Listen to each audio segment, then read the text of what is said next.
السلام علیکم ویورز، آپ دیکھ رہے ہیں خیبر کرونیکلز اور میں ہوں مہنور راحت۔ آج کے اس نئے پوڈ کاسٹ میں ہم D G I S P R کے پریس بریفنگ کے ایک اور اہم اینگل پر بات کریں گے۔ D G I S P R کے مطابق ملک کو درپیش سیکیورٹی چیلنجز میں دو ڈینجرس آسپیکٹس خاص طور پر قابل توجہ ہے۔ Number first, criminal terror nexus. اب کرمنل ٹیرر نیکسز یعنی کہ وہ سچویشن جب کرمنل اور ٹیرر ایک دوسرے کو فیسیلیٹیٹ کرتے ہیں۔ Number second, political terror nexus یعنی کہ جب کوئی پولیٹیکل ایلیمنٹس یا مطلب جب کوئی پولیٹیکل ایلیمنٹس اپنے پرسنل انٹرسٹ یا پولیٹیکل انٹرسٹ کے لیے ایکسٹریمسٹ یا جو ٹیرر گروپس ہے ان کو ڈائریکٹ یا انڈائریکٹ سپورٹ کرتے ہیں۔ تو آج کے پوڈ کاسٹ میں ہم یہی ڈسکس کریں گے، ساتھ ہی ہم ایران کے جو موجودہ صورتحال ہے اس پر بھی بات کریں گے کہ ایران کے اندر جو موجودہ صورتحال چل رہا ہے وہ پورے خطے یا پاکستان کے لیے کس طرح خطرناک ثابت ہو سکتا ہے۔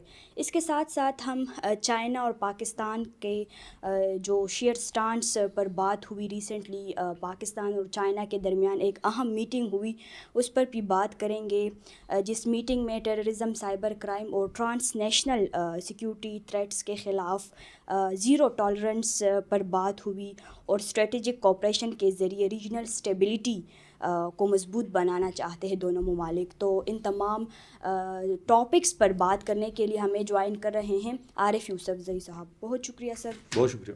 سب سے پہلے تو سر آپ یہ بتائیں، چونکہ آپ بذات خود D G I S P R کے پریس کانفرنس میں شرکت کر چکے ہیں اور آپ نے کویشچن بھی کیا، آپ نے بارڈر کے حوالے سے کویشچن کیا کہ بارڈر کی بندش کا کیا ہوگا، ساتھ ہی آپ نے افغانستان کے حوالے سے بھی ایک کویشچن کیا کہ افغانستان کا جو مسئلہ تھا وہ لوکل مسئلہ تھا لیکن اس کو انٹرنیشنل لیول پر رکھ دیا۔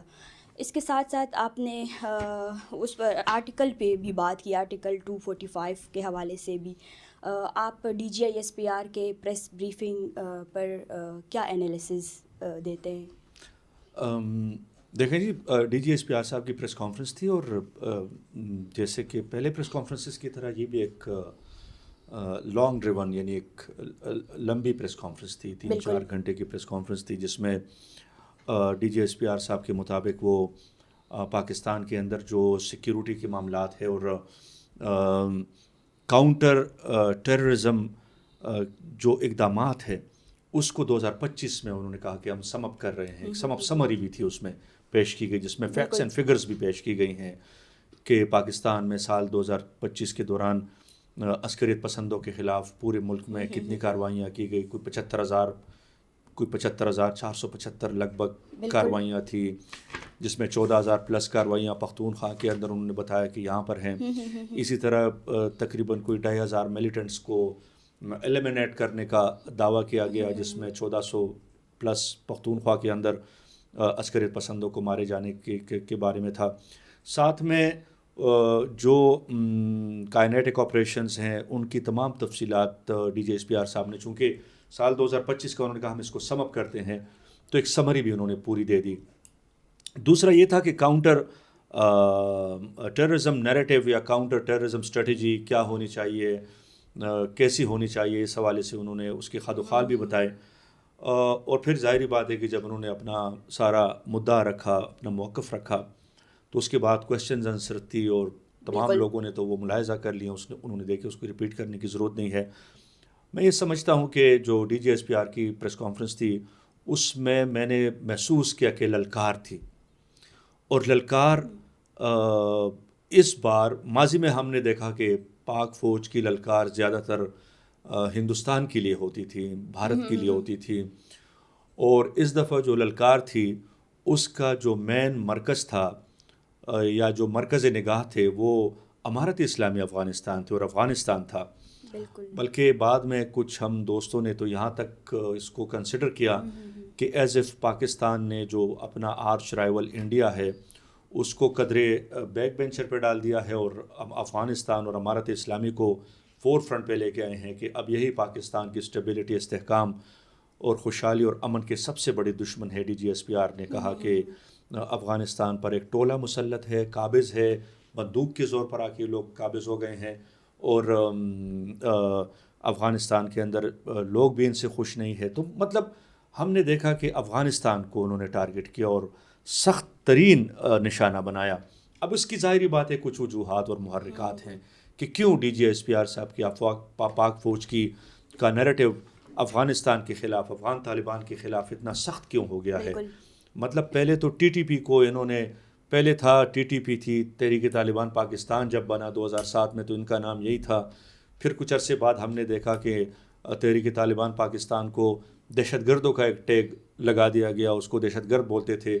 ٹی ٹی پی اس پہ خفا ہوتی تھی کہ آپ لوگ میڈیا والی بھی ہمیں جب دہشت گرد بولتے ہیں تو آپ لوگ فوج کا بیانیہ آگے لے کے جاتے ہیں. تو پھر ہم نے دیکھا کہ دہشت گردوں سے تحریک طالبان کو بھی پاکستان کی اسٹیبلشمنٹ نے ترقی دے دی، وقتاً فوقتاً ان کے ٹیگز میں اضافہ ہوتا گیا. پھر وہ خوارج ہو گئے کچھ عرصے بعد، اور پھر اب جو موجودہ اسٹیبلشمنٹ ہے انہوں نے ان کو فتنۃ الخوارج ہندوستان کا نام دیا، اور جو بلوچ سپریٹسٹ ہیں ان کو فتنہ ہندوستان کہتے ہیں. تو یہ تمام یہ ٹیگز ہیں. لیکن اب ہم نے محسوس کیا کہ پاکستان زیادہ اریٹیٹڈ ہے افغانستان سے، امارت اسلامی سے. اور میرا تو ان سے سوال بھی یہی تھا کہ آپ لوگوں نے ٹی ٹی پی کا مسئلہ جو کہ مقامی طور پر جس کے حل کی راہیں نکالی جا سکتی تھی، وہ آپ لوگوں نے انٹرنیشنلائز کر دیا. اس کو آپ لوگوں نے ایک بین الاقوامی سطح پر لے جا کے آپ لوگوں نے اس کو قطر، ترکی، ایران، سعودی عرب، چین، امریکہ، دنیا میں گھما پھرا کے ایک لوکل مسئلے کو انٹرنیشنلائز کر کے.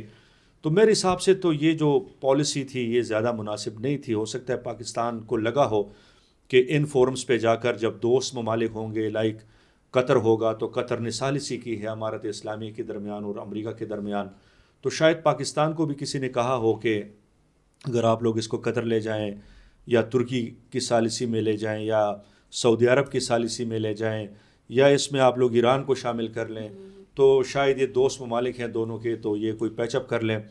لیکن دونوں کے بیانی ایکسٹریم پولز پر کھڑے ہیں، اور میں بارہا اس بات کا اظہار کر چکا تھا، آپ لوگ کو بھی یاد ہوگا، ان پوڈ کاسٹ میں سارے گواہ ہیں کہ یہ سارا مذاکراتی عمل ناکام ہوگا، اور وہ 100% ناکام ہو گیا. اور اس کی ناکامی کے بعد اب ہم دیکھتے ہیں کہ فوج کا بیانیہ امارت اسلامی کے حوالے سے انتہائی سخت ہو گیا ہے. میں یہ بھی سمجھتا ہوں کہ اگر پاکستان یہ سمجھے کہ وہ بندوق کے زور پر آ کے قابض ہو گئے ہیں، تو پہلے یہ بھی کہا جاتا تھا کہ پاکستان اور افغانستان کا امن آپس میں جڑا ہوا ہے. اب جو بندوق کے زور پر پاکستان کہتا ہے کہ آ کے جو لوگ قابض ہو گئے انہوں نے اپنے ملک میں امن قائم کر دیا، اور غالباً لوگ بھی ان سے اس امن کے حوالے سے مطمئن ہیں.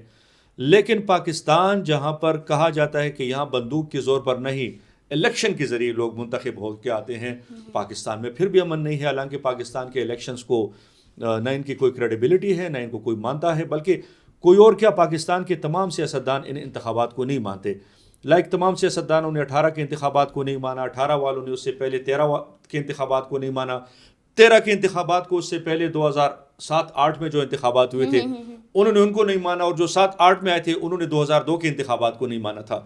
تو پاکستان میں تو سیاسی جماعتیں ہی انتخابات کو مسترد کرتی ہے، پارلیمان کو rubber stamp parliament, Ghulam parliament کے ٹائٹل دیے جاتے ہیں.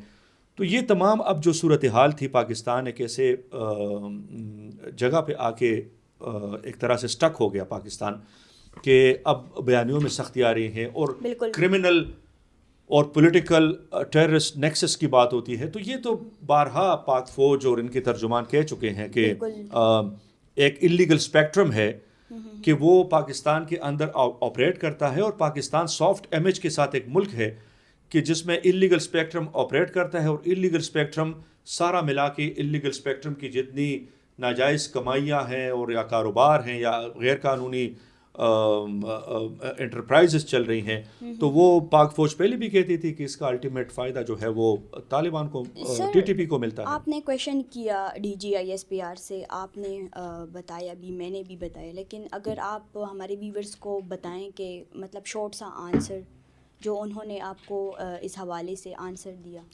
دیکھیں، میرا تو سوال ڈی جی صاحب سے، میرے 3 بنیادی سوالات تھے. بالکل. ایک تو یہ کہ آپ لوگوں نے مقامی ایشو کو انٹرنیشنلائز کر دیا، آپ لوگوں نے لوگوں کو لیجیٹیمیسی دے دی، ٹی ٹی پی کو بھی اور امارت اسلامی کو بھی. جی بالکل. نہ چاہتی ہوئی بھی ہو سکتا ہے کہ پالیسی میں کوئی غلطی ہو گئی تھی ان سے.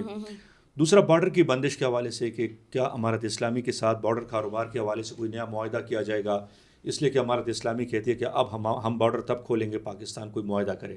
یہ نہیں ہوگا کہ جب چاہے پاکستان کی طرف سے بارڈر بند ہو تو پاکستان کوئی معاہدہ کرے گا. انہوں نے کہا کہ کوئی معاہدہ نہیں ہوگا، یہ قابض لوگ ہیں، بارڈر کو آپ پکا پکا بند سمجھے.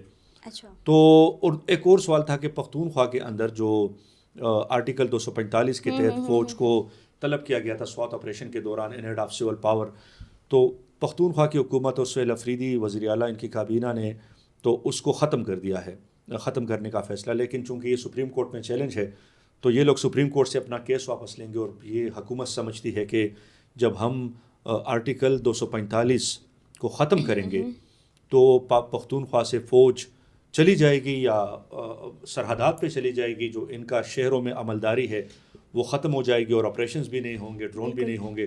اس کا ڈی جی صاحب نے کہا کہ آرٹیکل 245 کا صوبائی حکومت سے کوئی لینا دینا نہیں ہے. سہیل افریدی ان کو ختم کریں، ان کو برقرار رکھے، فوج نے رہنا ہے، فوج نے آپریشنز بھی کرنے ہیں. تو انہوں نے یہ بھی صاف کہہ دیا کہ فوج پختونخوا سے نہیں جائے گی بلکہ پختونخوا میں فوج آپریشنز کرے گی. یہ پولیٹیکل ٹیرر نیکسس پر آپ کیا کہیں گے؟ یہ دیگر سیکیورٹی خطرات سے کس طرح مختلف ہے؟ یعنی کہ سیاستدان اس کو ڈائریکٹ اور انڈائریکٹ کیسے سپورٹ کرتے ہیں؟ دیکھیں، یہ اختراعات ہوتی ہیں، ٹرمینالوجیز ہوتی ہیں، political criminal nexus, political terrorist nexus. اس کو ہم کلی طور پر درست بھی نہیں کہہ سکتے اور کلی طور پر غلط بھی نہیں کہہ سکتے. یہ بھی نہیں ہے کہ یہ کلی طور پر یہ بات غلط ہے کہ پولیٹیکل کرمنل نیکسس نہیں ہے یا پولیٹیکل ٹیررسٹ نیکسس نہیں ہے. تو نہ یہ بات 100% صحیح ہے، نہ یہ بات 100% غلط ہے. ہاں، حقیقت اس کے بین موجود ہے، اس کے درمیان موجود ہے. ہم دیکھتے ہیں کہ پاکستان کے اندر جتنے جرائم ہوتے ہیں ان کی پشت پناہی کہیں نہ کہیں پولیٹیکل لوگوں کی حاصل ہوتی ہے. جو بڑے بڑے گینگ آپریٹ کرتے ہیں، میلیٹنٹس کی بات نہیں کرتا میں، کرمنل گینگز کی بات کر رہا ہوں. بالکل. ان کو ان سیاستدانوں کی پشت پناہی حاصل ہوتی ہے. ماضی میں بھی ہم نے دیکھا بڑے بڑے گینگز جو تھے وہ ان سیاستدانوں کے جو اقتدار میں ہوتے تھے یا اقتدار میں نہیں ہوتے تھے ان کی چھتر چھایا تلے یہ لوگ آپریٹ کرتے تھے. عام لوگوں کی زمینوں پر قبضے کرنا، چھینا جھپٹی کرنا یا لوگوں کو مارنا یا کرمنل گینگز کا پھلنا پھولنا. تو ان کو سیاسی سرپرستی حاصل ہوتی تھی، ان پر کوئی ہاتھ نہیں ڈالتا تھا. ہاتھ ڈالا جاتا تھا تو وہ کچا ہاتھ ہوتا تھا. ان لوگوں کو پھر عدالتوں سے ریلیف دلوائی جاتی تھی. بالکل. اور پھر اب ڈی جی صاحب کہتے ہیں کہ پاکستان کے اندر پولیٹیکل ٹیررسٹ نیکسس موجود ہے اور اس حوالے سے وہ ٹیگ کرتے ہیں تحریک انصاف کو اور تحریک انصاف کی حکومت کو ٹیگ کرتے ہیں کہ یہ لوگ عسکریت پسندوں کے ساتھ ملے ہوئے ہیں، یہ ایک نیکسس ان کا، یہ مل ملا کے سارا کام کر رہے ہیں. دیکھیں، اب یہاں پر آپ تحریک انصاف کو 100% یہ الزام لگائیں، میرے خیال سے اتنا مناسب نہیں ہوگا. کہ اگر تحریک انصاف عسکریت پسندوں کے ساتھ، دہشت گردوں کے ساتھ ملی ہوئی ہے تو پھر پختونخوا میں اس پی ٹی آئی کو 3 بار حکومت کیوں دی گئی؟ پھر تو سوال انہی لوگوں سے کیا جائے گا جن لوگوں نے تحریک انصاف پر انویسٹمنٹ کیا. پھر سوال ان طاقتوں سے ہوگا جنہوں نے 2010-11 کے بعد تحریک انصاف پر فزیکل انویسٹمنٹ شروع کی. اور ایک ایسی پارٹی جن کی جڑیں نہیں تھی ان کی جڑیں انہوں نے لگائی. ان کے گملوں میں تحریک انصاف اگ کے ایک عام سی پارٹی اتنی بڑی پارٹی بن گئی اور عمران خان ایک عام لیڈر پورا دیو بن گیا. تو یہ تو پھر ان سے پوچھا جائے کہ آپ لوگوں نے 2010 سے کیوں اس پارٹی کے اوپر انویسٹمنٹ کیا جو by the end of the time ٹیررسٹوں کی ساتھی پارٹی نکل آئی ہے. اس پارٹی کے لوگوں پر کیوں انویسٹمنٹ ہوا؟ ان کے لیڈران پر کیوں، عمران خان کے اوپر کیوں انویسٹمنٹ ہوا؟ ان کو پختونخوا میں 2013 میں حکومت کیوں دی گئی؟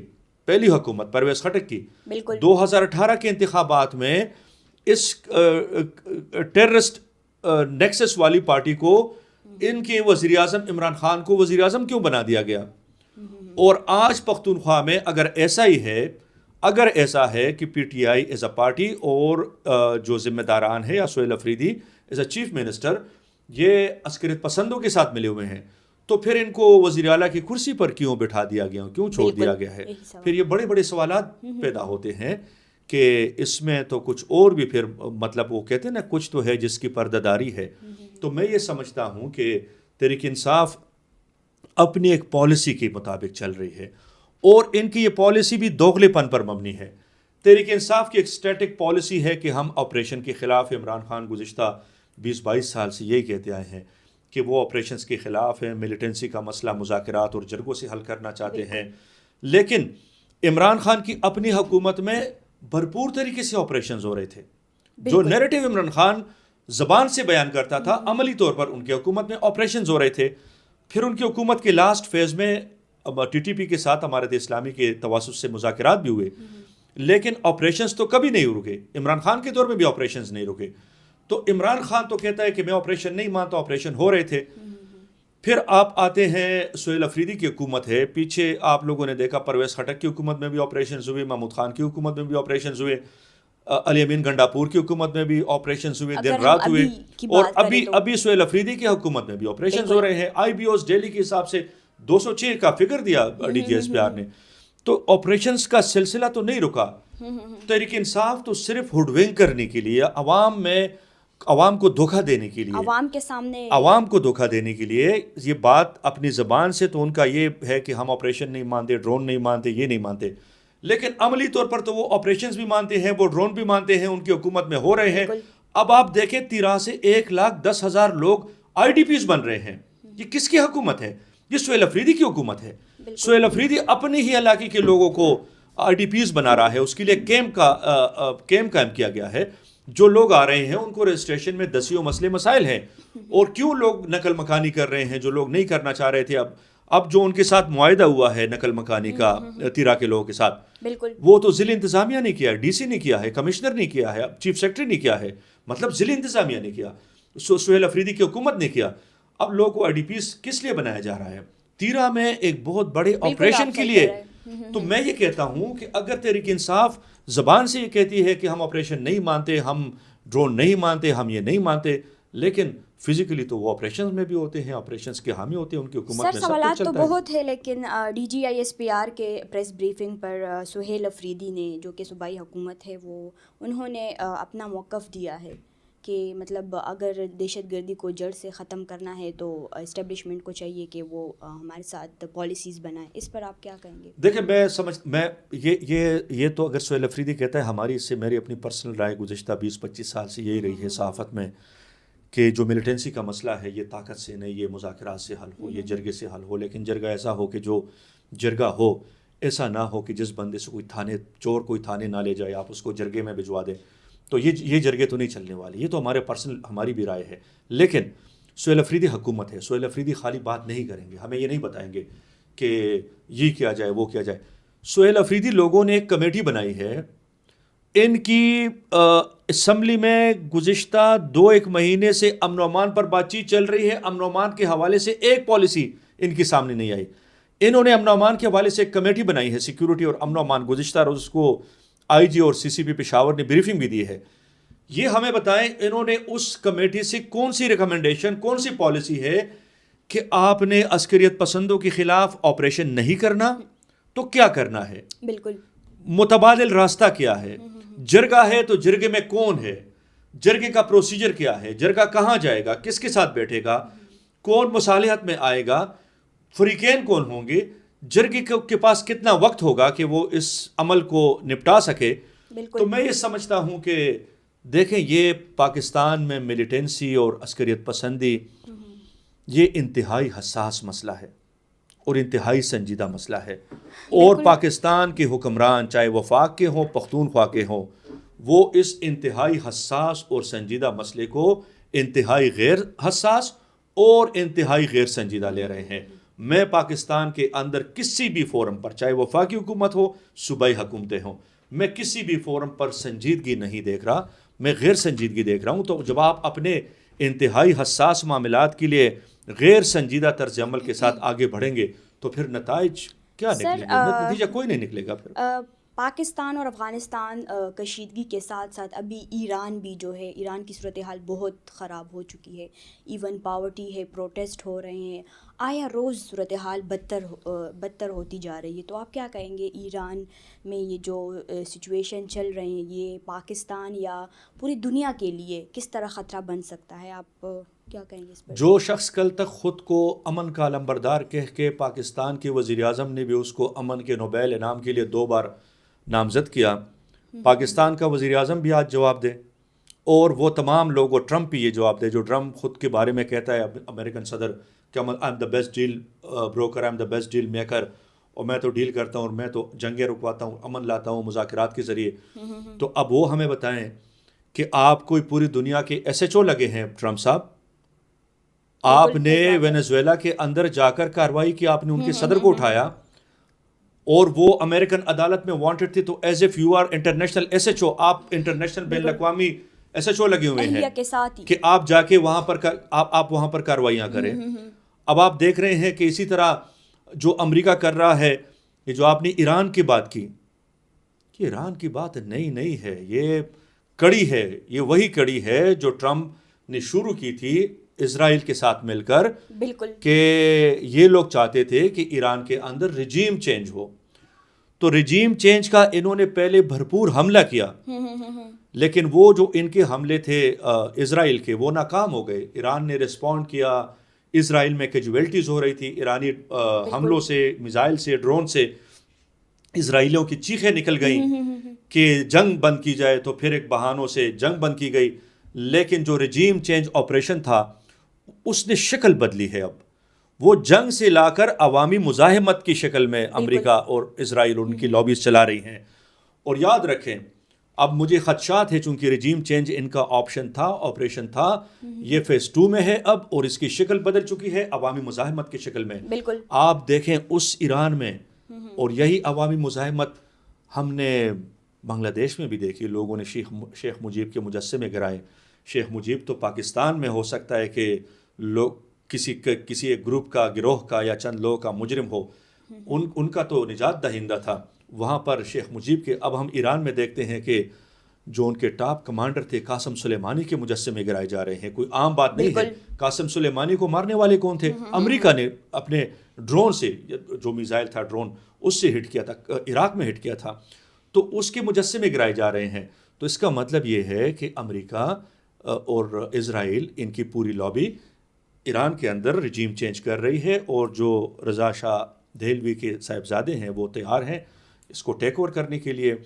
تو میں یہ سمجھتا ہوں کہ یہ پوری دنیا کے امن کے لیے خطرہ ہے، اور اس میں چین اور روس کی خاموشی کو حیران کن سمجھتا ہوں، اور پاکستان کے لیے انتہائی خطرناک ہے. اگر ایران میں اس طریقے سے کوئی رجیم چینج ہوتا ہے، اور یہی عرب سپرنگ کے نام پر کیا گیا تھا، عرب سپرنگ کے نام پر بھی آپ نے دیکھا کہ جو مختلف عرب ممالک تھے، جس میں مصر تھا، جس میں آپ لوگوں نے دیکھا تھا کہ جو دیگر ممالک تھے، وہاں پر عرب سپرنگ کے نام سے جو جھرلو پھیرا گیا، وہاں پر کتنے حالات خراب کیے گئے. اب اگر ایران کے اندر ایسی کوئی کارروائی ہوتی ہے تو اس کے اثرات پاکستان کے اوپر آئیں گے. پاکستان کو بہت پاکستان کو محتاط بھی رہنا ہے، اور ان امریکی عزائم کو، اسرائیلی عزائم کو جو بھی ناکام بنا سکتا ہے اس میں کردار بھی ادا کرنا چاہیے. اور میں کہ سمجھتا ہوں کہ اگر چین اور روس اب بھی نہیں جاگتے تو یہ جو انتہائی خطرناک گیم ہے یہ ان کے ڈور سٹیپس تک پہنچ رہی ہے، چین اور سعودی عرب، چین اور روس کے. تو پھر شاید کوئی بہت بڑی جنگ اگنائٹ ہو جائے، ورلڈ وار 3 اگنائٹ ہو جائے. سر، آپ سے بس آخری سوال ہے، آپ مختصر سا بتائیں کہ ریسنٹلی چین اور پاکستان کے درمیان ایک اہم میٹنگ ہوئی، مطلب ٹیررزم اور cyber crime, trans security threats کے خلاف زیرو ٹالرنس پالیسی پر بات ہوئی.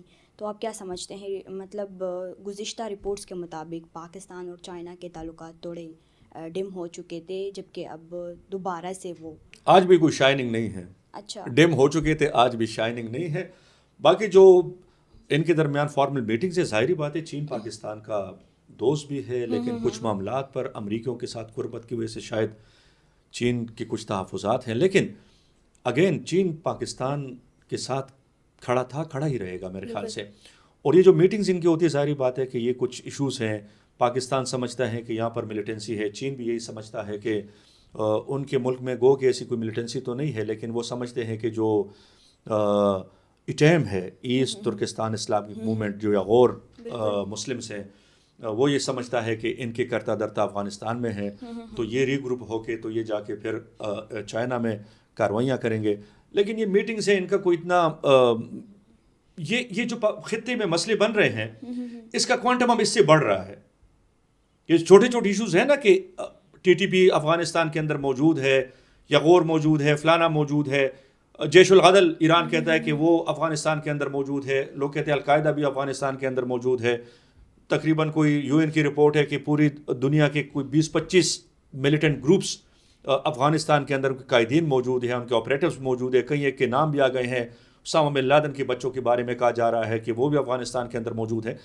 اب یہ کس حد تک حقیقت ہے, کس حد تک اس میں مبالغہ ہے, کچھ تو اس حقیقت ہے, لیکن جو حالات بن رہے ہیں وہ اب اس کا کوانٹم بڑھ رہا ہے. اگر ایران کے اندر کوئی کاروائی ہوتی ہے یا یہاں پر کوئی حکومت رجیم چینج ہوتی ہے تو پھر آپ سمجھیں کہ یہ نقشے بہت خطرناک ہو جائیں گے, اور یہ جو مسئلے ہیں چھوٹے پڑ جائیں گے, جس میں پاکستان بھی الجھا ہوا ہے, چائنا بھی الجھا ہوا ہے, دیگر ممالک بھی الجھے ہوئے ہیں, یہ تقریباً یہ چھوٹے پڑ جائیں گے اور اس کا کوانٹم بہت بڑھ جائے گا. بہت شکریہ انالیسس دینے کے لیے. ویورز اگلے پوڈ کاسٹ کے لیے ہمارے ساتھ رہیں. آج کے لیے ہمیں دے اجازت. اللہ حافظ.